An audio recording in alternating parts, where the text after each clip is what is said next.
Hey guys, welcome back. Wanted to do a real short video, promise to keep this one super short, about competitive drive. I just got done reading a book by a guy named Po Bronson. It's called Top Dog. It's about the psychology of winning and losing. A great book. I highly recommend it, but a couple things struck me I wanted to share with you. The first thing is that we all have a competitive drive. And I want to warn you that if you stop being competitive and start looking things and competing against other people, if you're in an environment where you're no longer striving for excellence and you just status quo gets you by, you should be alarmed. Unless you're okay with the status quo, then you don't need to be watching this video. You can just turn this off right now.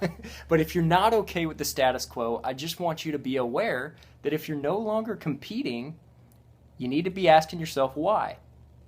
Another thing that we get caught up in is this continuum of why it's so hard to stay competitive, because in our careers it's not a finite game like soccer or baseball or football that has a start and an end, right?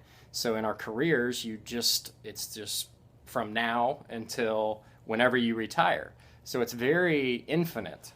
So you can feel like you've lost it sometimes, but then you can feel like you've won, but the game's not over.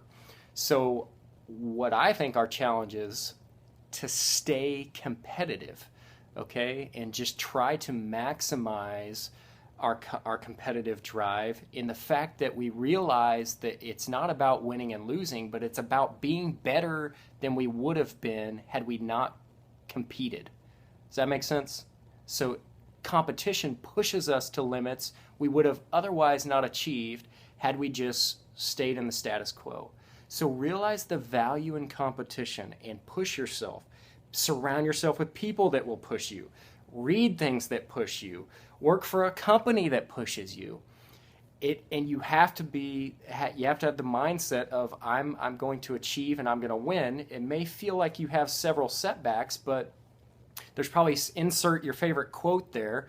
I don't have one on the top of my head right now, but competitiveness is what drives every company. It drives this country. That's what makes us great, is our competition and the war between ideas, or the competition of ideas. So stay competitive. It's vitally important to your well-being, I would contend, and it's vitally important to your career and success.